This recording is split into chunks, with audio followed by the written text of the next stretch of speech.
Well, we're really excited to have Andrew Vengrenyuk really talk to us. He is the man behind working with Dr. Kinney and the entire team in developing these apps, and truly a very humble human being. He is going to be talking to us about achieving STEMI quality recognition through process improvement. So please join me in welcoming Andrew to the podium. Andrew, thank you so much. Sliding into-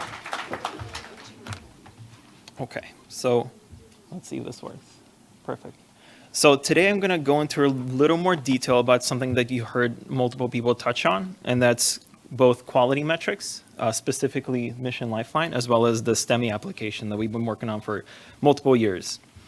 So first question is kind of why is all this important? So three of the key registries that we pay attention to in our cath lab are the New York State one, because it's mandatory, but it's kind of limited. You have operators, hospital-based information, but you don't dig quite as deep as you do in some of the other registries. So for example, the ACC-NCDR, as well as the American Heart Association, has all kinds of registries for cath labs, for STEMI, for peripheral, for NSTEMI, for cardiogenic shock. You kind of pick it, but they're optional, so you don't necessarily always have as many other hospitals to compare to. So the New York State Department of Health has been one of the ones mentioned today, because we happen to always have at least one of our physicians this year, Dr. Kinney, kind of have a double star in terms of low complication rates. So it's something we're particularly proud of. Now the ACC-NCDR, this is where you can get into a little more details, but one of the limitations is it's actually rather limited to what patients can find publicly available. So the only things they can find is what percentage of patients are discharged with a particular medication. So that's not something that you would be particularly interested in if you're a patient looking for a procedure. Now, one of the benefits of participating in registries, particularly the mandatory ones, is you get to better understand all of these trends, like PCI and CABG volumes, structural heart, kind of where is the entire industry moving? How are things evolving? Now, the American Heart Association, sorry, this is the AHA Get With The Guidelines. That should be AHA. Mission Lifeline, Get With The Guidelines, Mission Lifeline STEMI Registry. What it focuses on is for the receiving and referring centers, a couple of key metrics, which are going to go into very specific things like did you give them the right STEMI MedPAC medication that you have heard during the Jeopardy round, as well as you're going to understand what are the time metrics for door to balloon, how quickly should the EKG be done? That's 10 minutes. When should they leave the ED and go to the cath lab? So all of these are covered here. And then based on all of your performance as a hospital, kind of as an aggregate, you get a rating. I took this picture, I think it was Wednesday, and we have not just 2001, we also have 2002. So I thought I mentioned that as well. And all of these registries combined are one of the sources for the information that what patients see, kind of US World News, Newsweek, all of these things that actually make it into the news, that the patients end up Googling and finding out where should I go to get a procedure, or my parents need a stent. They're not going to dig into some of these more complicated registries, but they're going to look, what are the hospitals that are like the highest in my area? And, thankfully, through a combination of everyone's hard work, we do end up there. Now, one of those things that they look into is, you're going to need the complication rates, your times and everything. But of course, patient experience, number of procedures, complexity of, do you have like a shock team? All of this ties together into bringing us higher up in the rankings. So I think Dr. Kinney showed this particular one, and it has specifically the American Heart Association registry and how it's becoming more and more challenging to continue to improve over the years. Now, particularly with transfers, which you can see on the lower right, it's really stagnating, and even more stark in a later slide that I'll show. So these registries, all of the PIs will get together and they'll try to decide what are the next steps that we have to take as physicians, as nurses, as hospitals and health systems in general to try to improve STEMI care. Now, this one is from 2020 from AHA, they talk about direct to CCL transfer, faster EKG readings. And then this is a more recent JAMA paper by Jollis et al. And this really highlights the importance of meeting the time goal or not meeting the time goal. So just to make it very clear, there's 3 columns here with numbers: those that met the goal, those that did not meet the goal, and the odds ratio. So just to show how stark this is, for the time metric of either 90 minutes for a non-transfer or 120 minutes for a transfer, the difference between a transfer patient meeting the goal was an in-hospital mortality of 4.3%. And if they did not meet the goal, it was 14.2%. So we have a several-fold increase in in-hospital mortality for patients that did not meet that time metric. So it really shows just how important it is. Now, up top, you can see the EMS arrivals, and on the bottom is walk-ins to a PCI-capable hospital. Things are relatively good. The horizontal line is showing you the time metric. And then all of those individual bars or quarters, there's really not a lot of drastic changes you would expect from a nationwide approach. But particularly, this is a slide that shows the transfer times in the US. And just like Dr. Keeney pointing out, in 1 quarter, only 1/4 of the total transfers met that metric. So it's really the number one thing that needs improvement. Only 17% of patients in the US made it from a non-PCI capable hospital to a PCI capable hospital. And they recommend assessing patient symptoms before hospital registration, immediate EKG interpretation by a physician, and enabling a transferring clinician to activate the cardiac catheterization lab before their arrival. So these are their recommendations to try to fix this one critical issue. Now, this is something that we struggled with ourselves historically. This data is from Mount Sinai Queens to the Mount Sinai Hospital. It's not that close, but with New York City traffic, you have to give them a little bit of a leeway. The 75% threshold of cases that should meet that 120-minute or under metric, it's something that we really struggled to make. So in an attempt to fix it, the STEMI cath-aid application was created, which was an attempt to alleviate a lot of those issues that you saw, which is any kind of time delays that lead to the 120 minutes not being met. It focuses on the time period when the EKG is taken by the ED physician, all the way up to when the patient arrives in the cath lab. Now, there's a lot of different people involved in care, and this is one of the sources of delays. You have the nurses at the ED, you have the doctors in the ED, you have the transfer center, you have, of course, registration, you have the nurses and the cath lab technicians, you might need specialty care fellows, attendings, and it's a lot of different people to coordinate. And even if it's something that's relatively simple, every single kind of link in that chain, there's another opportunity for something to get a little bit bogged down. Now, through a workflow optimization process, which the kind of Mount Sinai leadership has helped us through, we took the existing STEMI workflow, which is a combination of phone calls, pagers, as well as, even sometimes text messages or whatever is needed to really get the job done. And everything has been shifted onto a kind of singular platform that can handle a lot of these issues.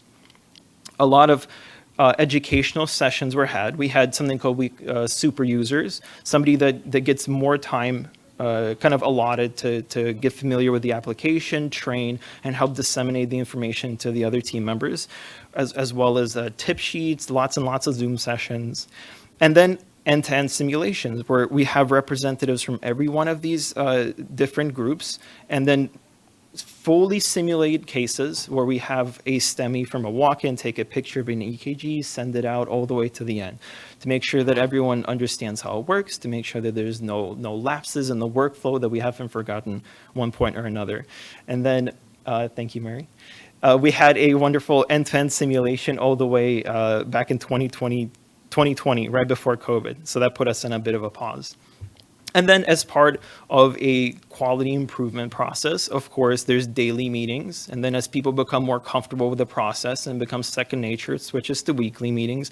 And then finally, the Queens and Mount Sinai pathway that I'll show you in a second has become monthly meetings because it's really second nature. And at this point, nobody's really interested in meeting because it's just something that happens. So here's a sample case that happened. At 3 a.m., cath lab is closed. Patient walks into Mount Sinai Queens complaining of shortness of breath, chest pain, very classical. EKG is performed.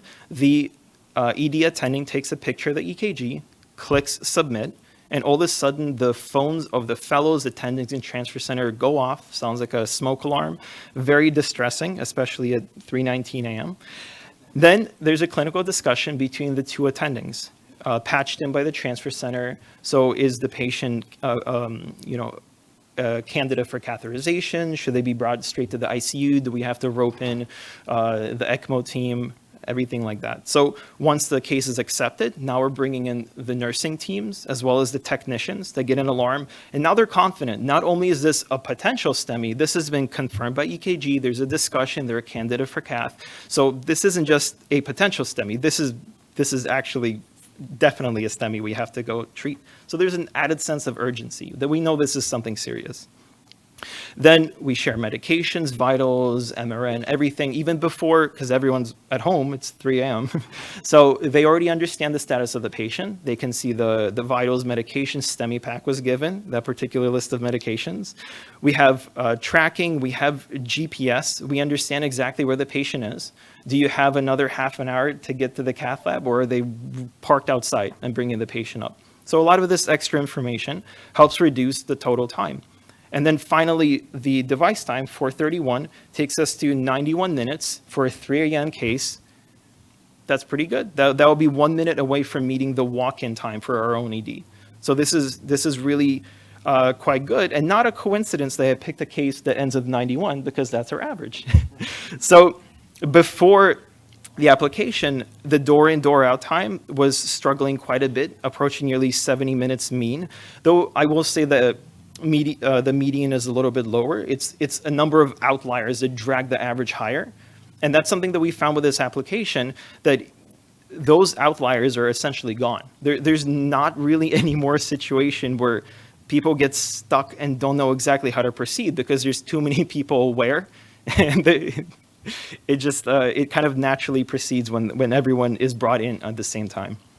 And then, thanks to all of this work, our previous, of course, the national average struggles even further at 17%, but that counts rural hospitals where the drive might be a whole hour, even with no traffic. So keep that in mind.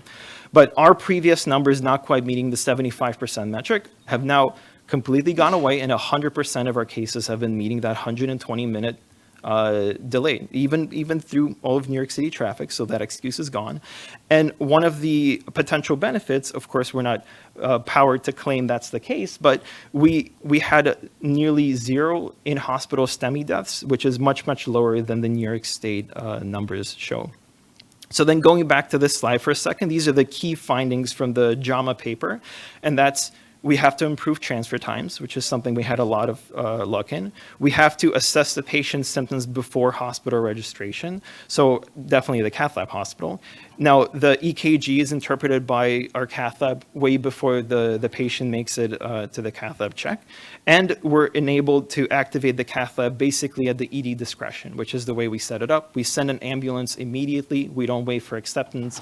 So we set up this system that really has shown a benefit from Mount Sinai Queens to, had a lot of fun with that slide, showed a lot of benefit here. And then we're expanding. Right now, it's now active from Mount Sinai West to Morningside. And then finally, we're looking to add it to Brooklyn to Beth Israel. And then further additions will be a local ED activation of a PCI-capable cath lab and making sure those work well together. Expanding transfer scenarios. If anything ever goes wrong, you have to redirect the STEMI. And then the inclusion of additional disease pathways. So the ED already has this, which means there's nothing stopping them from raising an alarm for a stroke team, or maybe a vascular complication, other emergencies that require immediate activation of a specialist team. And then, of course, as Dr. Kinney said, we can start to combine some of the features of our other applications and make it a little more feature-rich. So once the patient arrives, how do we decide, do they need MCS support, weaning escalation? We're working on concepts like AI voice recognition to make the vitals and medication easier to share. And all of these will be kind of introduced over time to make the application better. With a combination of feedback from all the different sites, as well as kind of anything that's naturally missing. And then finally, I'm kind of obligated to mention this because a lot of the time I spent on educational applications in the cath lab, and Dr. Kinney pointed out today MCS aid, Barficate 3D, as well as, of course, STEMI cath aid. But we have a number of other applications. There's Ivosate and Octate that Yuli has talked about, and those show intravascular imaging. There's a web app, there's a mobile app, so go ahead and download those. And although it hasn't been approved yet by iOS, it should be out sometime next week. We have Device Aid, where you can search different models of balloons and stents. You can understand what available lengths and sizes they are, what do they expand to, what are their rupture pressures. So it's a catalog of hundreds of devices that will help you filter, search, and kind of understand what's available in the market. So go ahead, take a look in cardiologyapps.com. You'll see maybe there's something that can help you out. Applications are growing, 76,500 downloads. So thank you so much. Do you have any questions? Yes. In terms of when you get a patient from the field or from STEMI, do they go straight to your cath lab or do they stop in the ED, get registered, and then the process continues on? So for this application, there's no field activation. That's something that we really wanted to do in the first place, but right now we don't do that. I believe maybe Jeannie would be better to talk about this, but they do get registered first, right? Yes. Yeah. They have to enter the ED first and then activate the app. Yeah. Okay.